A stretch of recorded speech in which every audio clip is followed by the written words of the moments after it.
Thank you and welcome to the show this morning. The topic this morning is human trafficking, and we're fortunate to have with us to talk about human trafficking Ms. CGreenlee4. Ms. CGreenlee4 has been with us on a number of occasions, and I think, Ms. CGreenlee4, you certainly are not a stranger to any members of our audience this morning. They've seen you on a number of occasions, going way, way back here. But now I think you've got another topic that you'd like to talk about, Ms. CGreenlee4, and that's human trafficking in the state of Tennessee and other areas that you might be familiar with. And so let's start off by having you to give us some information about your background, your education, and some of your experiences, some of the things that led you to that chair this morning. And then during this second segment, we will be more specific, talking about human trafficking in the second and third segment and the impact that this is having on individuals, upon governments, and et cetera, from your perspective. Yes, thank you again, Dr. Haynes, for having me.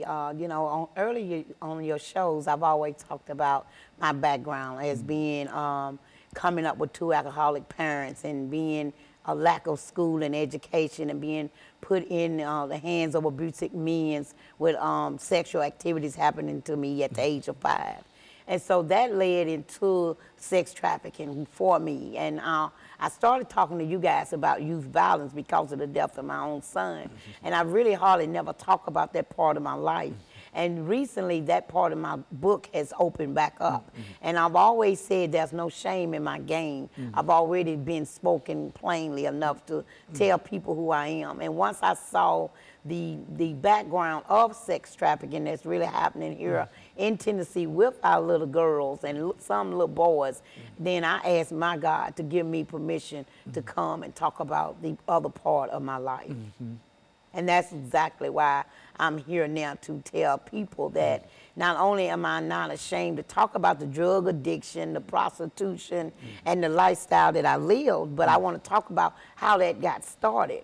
And when you talk about sex trafficking, you don't really think about well, they was put out there to prostitute. They was wanting to make this money and all like that. No, I wanted to just set the record straight that when you talk to the little girls and you tell the little girls, well, why, you know, when you become sexual active at 11 and 12 years old, 9 out of 10 they're going to tell you because they already had men funneling with them when they was 5 years old.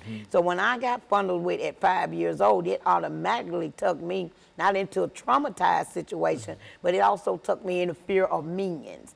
And so then it also took you into the zone where you want to be loved now because you don't have self-esteem and you're wondering why this happened to you. And so falling back off of that, as I got older, like 10, 11 years old, men still was dealing with me sexually and no one was there to protect me because remember, my parents was alcoholics. My siblings are younger than me and my oldest brother was never home anyway. And that led to me being 12 years old and being lured in by another man, another strange man, just coming and bringing me products like necklaces, like tennis shoes, like dresses, come and lure me in the neighborhood to talk about, I think you look pretty in this. And once I accepted that, then that started the lifestyle of me being sex trafficked. You think that that's quite common among many young women, young girls, and that is a method that they use in terms of trying to get control of young girls? Yes, this is why I chose to come, and I thank you again for asking me, because I want them to know this, that these young girls are not being asked to be sex trafficked. They're being lured in, and some of them are being lured in by their boyfriend. Because when you came to the word sex trafficking, well, first it started prostitution, and now certain set of people have become victims of sex trafficking, that everybody is using that word. But some of us has been lured in by our boyfriends, not pimps, because there's no more pimps like the early 70s. And I tell people all the time, quit looking for the afro and the big Cadillac. The pimp is the government now. The pimp is the system. The pimp is society. So when you come in and you see the little 11-year-old girl, she's already low self-esteem. She's already rocking. You can tell on her face that she